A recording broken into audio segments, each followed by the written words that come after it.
Right, what we talk about this week, how to never get an exercise wrong, how to get it right every time, how to understand how you should be working the muscle, okay? We're not talking about cardiovascular, we're talking about hypertrophy, so muscle building, mechanics of the body, okay? How to make sure you're getting it right pretty much every single time and you're not wasting your time.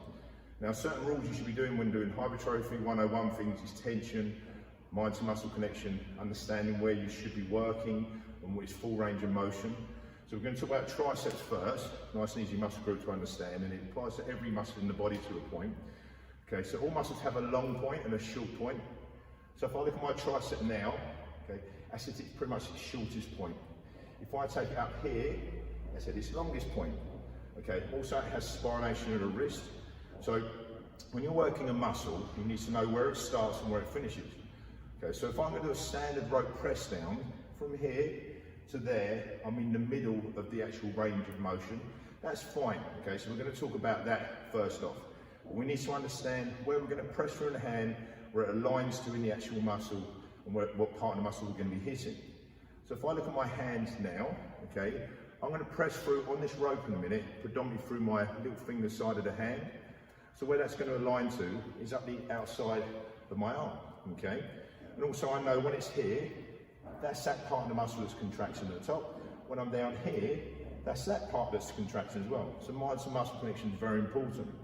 So if I'm going to work that, I'm going to stand a rope press down from here to here, okay? What I'm going to do is I'm going to bring my forearm as high as I possibly can against my bicep head. And that's going to be as longest as I can get in that particular exercise. When I press down, that's its shortest point. Well, I need to make sure I'm contracting that muscle right through its range of motion, and I'm pushing predominantly through that part of the hand because I want to hit this part of my arm, the outside part of my tricep. There's three muscles in the triceps, what's tri.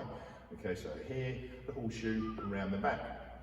So if I just demonstrate now on the rope, okay, I bring it right to the top. So I said my forearm's massively clamped towards my bicep.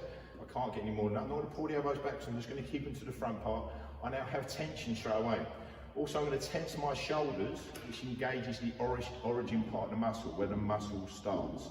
When I press down, I keep the tension there by keeping it tense. Also, now I have tension from the cable. As I push down, pushing from my little finger side of my hand, and I put a little twist at the bottom in the wrist. What that does is it applies more pressure to here, applying more pressure there. Okay, that's why we ask people to do that at the bottom of the move. Pull it apart and do this. So now, if I want to actually work my inside part of my tricep here, where do I press from? Where do I work from? What part of my hand do I press from? I think exactly the opposite. So what Darren's saying there is the thumb and the index finger. I was confused. So think about where it's going to go from. So when you turn your hand like this, like what Darren said, the pressure's going to come up here, travel along, it's going to hit the inner head of the tricep. So a lot of people don't work that actually, do they? No. At all, really. Maybe get them a little bit of a narrow press, but yeah. So if I have my hands like this, okay. So this is where it can get a little bit confusing in terms of spination of the wrist. If I actually, so spination is turning of something, okay. So if I look at my hand now as it is, and I'm going to do a standard tricep press down. Okay, this is my tricep now in the middle part of the move. So tricep in its longest, tricep in its shortest. We're going halfway, okay, halfway between them 2 points. But I'm going to press through this part of my hand. Now that aligns up here. If I turn my hand over, okay, and I start pressing through the back part of that hand, believe it or not, it's actually going to there. So I have to think about putting more from there if I turn my hand over, and that's shortening the head up even more, believe it or not, in terms of like that kind of like just turning the wrist around, because you're kind of like doing that in the muscle and it's shortening up as you go. So rules here I'm trying to get through to is understand where you're pressing through on your hand, not just tricep, will be the same on bicep, we're going to talk about in a minute, and on the shoulder, okay, where you're pressing through in your hand and where it's aligning to. And then you've got to kind of think, where is its longest point? Okay, so my triceps now in its shortest point, my bicep in its longest point, and where's its longest and its shortest? Biceps now in its shortest, tricep in its longest. So if you want to work the tricep in its longest, okay, and you want to work that part of it, you do an overhead extension, okay, simple. If I want to work it in its shortest, but still working that part of the tricep, I get a set of dumbbells, I press through this part of my hand here, and I kick back, and now that's working it right in its shortest. So you always make sure you work muscles right from the longest to the shortest, and understand where you're pressing through to align to the muscle you're trying to work. Like what Darren said though as well, it's so important that you keep tension on the muscle the whole way through. When you're going to work through a tricep extension, say for example, yes, when you pull down and pull it apart, you will naturally be working the tricep.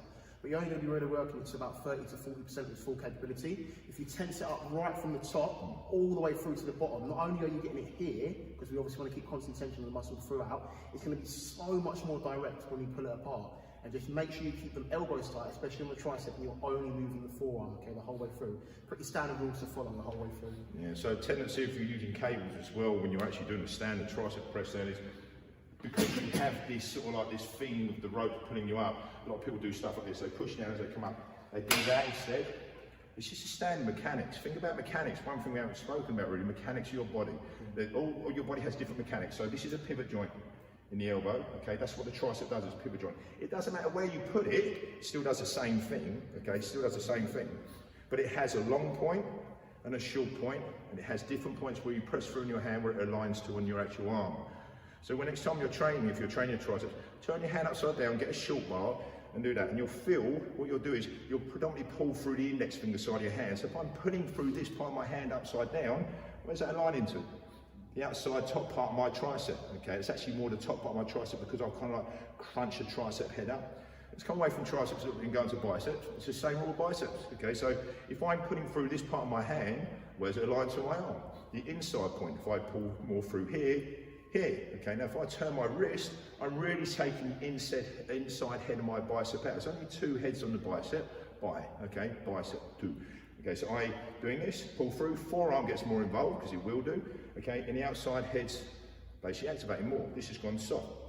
If I really turn the wrist over, I'm now working this little muscle here that sits beside the actual outside head of your biceps, brachius muscle here as well. And it's really going to kind of like really isolate your forearm as well. But again, the bicep has a long head and a short head in terms of where it's, a long point and a short point. Now it's opposite to the tricep. So if the triceps in its shortest, the biceps in its longest, the antagonist muscle group to the muscle you're working. So antagonist is the opposite muscle group to the muscle you're working. If I go like this in my bicep, triceps in its longest, biceps in its shortest. So we have to work that range. Okay, so if I wanted to kind of do that, I'd sit on a bench, now my biceps are in their longest. But I want to work the inside head of my bicep. So I put right back here, I curl, okay, so I'm inclined on a bench, and right back is right at its longest point, but I pull through this part of my hand, simple. Now I might return the pinky up as well. Yeah, return the finger up. I see a lot of people do that actually. You really want to turn that pinky up. Even just doing that there without weight, you can feel that instantly. And just, it's very, very important as well to work your biceps equally as much as your triceps. A lot of people kind of like go past the weight, because whenever we think of like say bodybuilding poses or something like that, we always like throw up the front double. But believe it or not, the tricep actually makes up more of your arm. So it's very, very important as well to get that balance. Don't just be training your biceps the whole way through, otherwise you're going to look very kind of like out of balance. Massively. It's a really good point. Your arms, if you're a guy that wants big arms, so it's not about women so much. Well, women, probably some women do want big arms, but train your triceps. Your arms look so much better. And also with the bicep, train your outside brackets more, okay? Outside head more than your inside. It's a bigger part of the bicep, believe it or not, and it's easier to actually lift heavier weights, heavy weights. In certain terms, there's a different ballgame. We're talking about actually getting the exercise right. So if I was just, like I said, if I'm putting from here, it's more hitting there, okay? Aligning to here, turn the wrist there.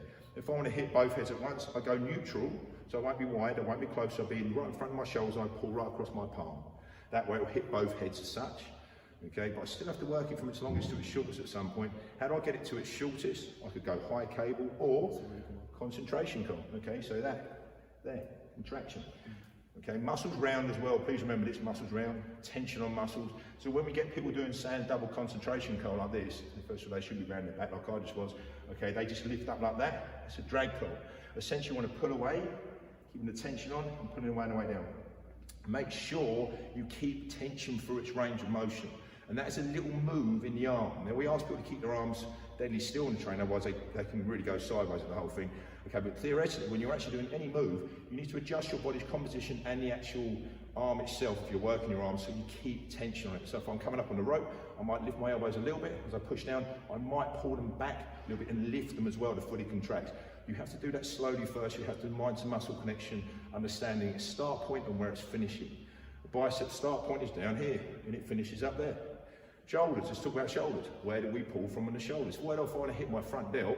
Where would I raise from? I think about my elbow joint more than this at this point, okay, because that's the closest joint to the actual muscle I'm working as such. Otherwise, I'm going to think about my elbow joint. If I'm going to work this front delt, I spironate, I pull through here, and that isolates there. If I start to turn my wrist, I start to bring in my side delt. If I start to really turn my wrist, I'll bring in a subdivision, which is part of just between the side delt and the front delt, which is here, and the front delt. If I bring it to here, now look where it's aligning. My elbow joint is now aligning to the side delt. If I pull back more, I get more the rear side delt. If I lean forward, think about the back of my elbows and lift out, I'm getting my rear delt. You just got to think of where you're putting from. But again, shoulders have a long and a short point. Okay, so if I was doing my shoulders, side lateral, long point, short point. Okay, but here there's not much tension, so there's no angle. So how would you ever get that? You change your body's composition, yeah, so your angle. So we'll change my body, so I've changed the angle, so I'm putting the weight onto here, so I've got an angle on the shoulder. Or I get a cable and I work from here to there. That's simple, like that, okay? People can never quite get their head around the whole kind of elbow thing. But a good rule and principle to follow is you've probably always seen the machines, is obviously pec ones, we're talking about shoulders for the time being, where there's actually pads that will go into your elbows and you'll be lifting from them. So that's exactly that. That just proves that lifting from your elbows. And try it sometime. Just think about like relaxing your wrist and then try and like lift from your elbow and you'll feel it straight away. And then actually think about lifting from the hand. I mean, we can't do it for obvious reasons, but if we could, we always say this, we'd strap a dumbbell to your elbow and you get so much more of a contraction the whole way through. And like Darren said, just listen, like you always say, listen to your body the whole way through. If something doesn't feel quite right when you're training, just micromanage it until it does feel right. And make sure you're hitting all the heads of the shoulder, the tricep, the biceps to get a real full development in that muscle. Yeah, I like the fact you said micromanagement. So micromanaging is where you actually really kind of like, you've got, let's say you've got loads going on, you break them little things down, you have to think about them very, very intensely. So if I'm doing my shoulders, and you were always saying, well, don't matter how long I've been training for, I've been training like hypertrophy since I was 10, which is a silly thing to do from the age of 10, but I have been. Okay, I would think for about the first 2 or 3 sets, connection, okay? Tense from the bottom, connect. Okay, before I do any form of kind of like real working sets, you should do. And no matter how long you've been doing it, you should do, because every day you're feeling a bit different, and you might think, might be thinking of other stuff. No, zone out. Okay, you're in the workout. It's that simple. Okay, but make sure, like what we said, it's tension from the bottom right to the top. Okay, and you're making sure that you're working its full range of motion. So if we talk about chest, okay, then we want to talk with legs, and we kind of wrap it up. It's all roughly the same thing.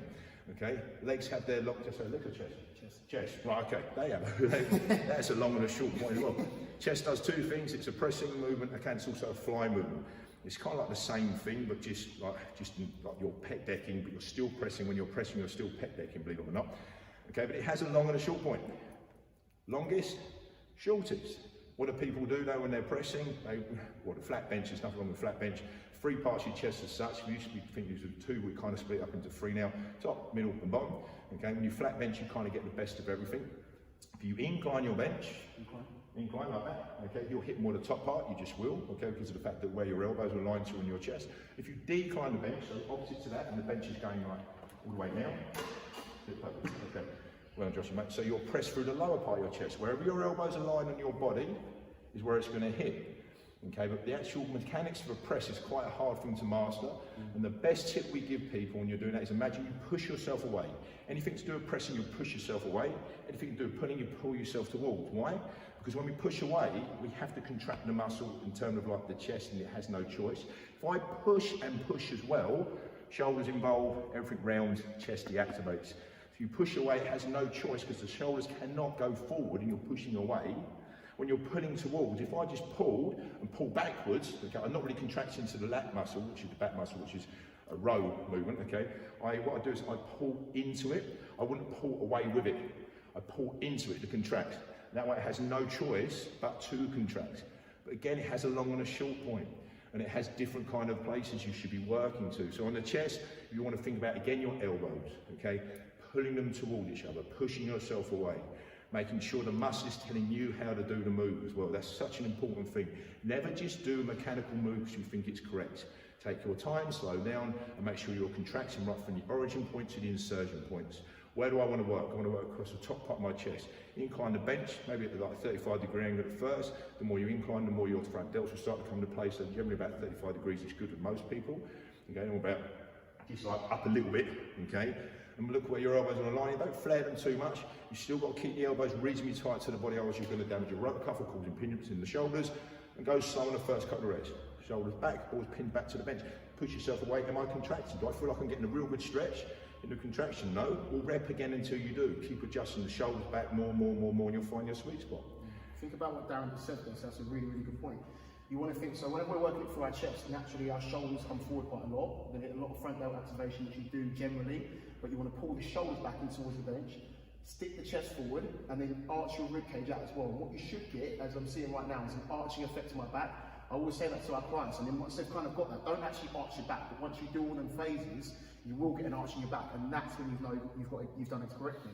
And your shoulders will be the forefront of the move, and the chest will be towards it, so you'll be able to naturally contract it. You get such a better squeeze. Yeah, you've got to, and it's all it's just a mind-muscle connection. But when you connect with muscles, what you'll find is everything we're talking about just generally occurs, it naturally happens. So you'll find, like, if you're really connected with the bicep and you're keeping tension, what you'll find is you're round the way, and you're round the way and the way down. It's a bit overkill what I'm doing now, I'm just trying to show you because it's very subtle if you're getting it right. So if I'm curling my bicep like this, okay, once put up, I just put up and around and contracting. And the way down, I'm putting tension onto it, and you'll find everything we're talking about is happening. Oh, I want to hit a bit more of that, and you'll naturally connect with that side of the hand more, because it just does.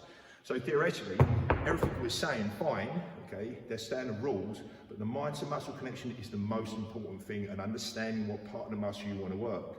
I'm not talking about training principles in terms of how we bash the muscle and keep it working and keep it fatiguing and stuff. I'm talking about mechanics. Mechanics are so important, and mind to muscle is the #1 thing you should be focusing on first. And please, if you're into hypertrophy and just getting into it, understand these facts and do not waste your time just pushing weights for the sake of it because other people are. Don't waste your time. It's also for that as well, for an injury purpose. Like you said, if you mind to muscle connection and you connect it, I didn't say that. Connects it, and the muscle's working over the joints, you're less likely to have an injury. Of course, you can always injure yourself. You can injure yourself by crossing the road. You just eliminate that risk by trying to look left and right. But you try to focus on that, mind to muscle connection, muscles working, not the joint, warm it up, and then you won't injure yourself and you're less likely to do. So you get the double benefit of gaining more muscle, losing more weight, but also there's an injury purpose which comes away from it when you focus more. Mechanics. You know, people don't use the mechanics properly. They just do stuff. When you pick stuff up, what if I pick this up? That's how people, you know, it's not how you should be doing it.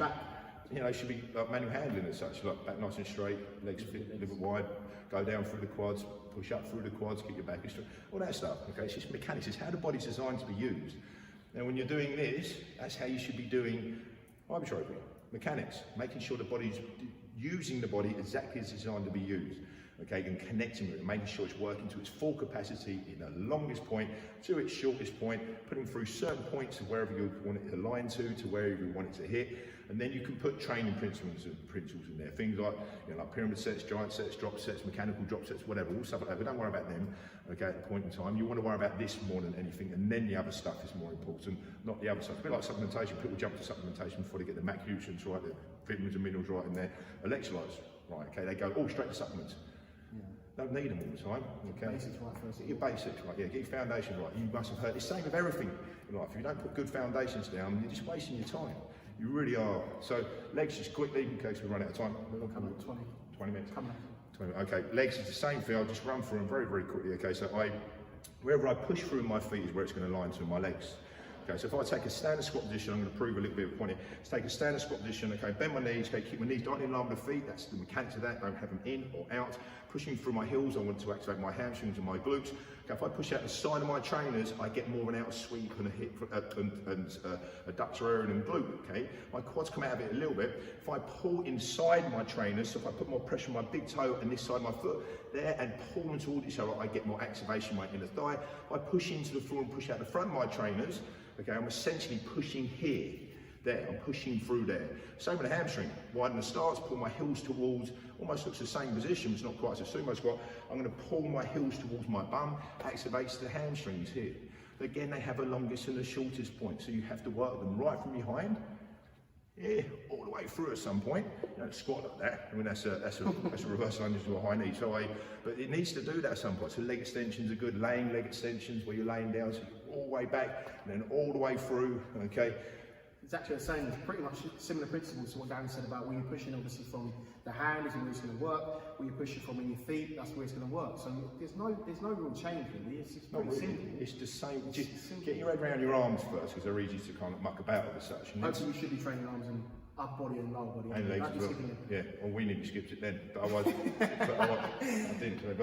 But yeah, so just it's the same rules, but it's just different muscles and different kind of slightly different mechanics, pivot joints and swivel joints and stuff. So it's the same rules where you're putting from. If I do that in terms of side lateral, well, that's aligning. What's my rear delt? If I start to turn here, there, the weight's predominantly coming through the middle part of my hand. There, if I start to turn my wrist, there.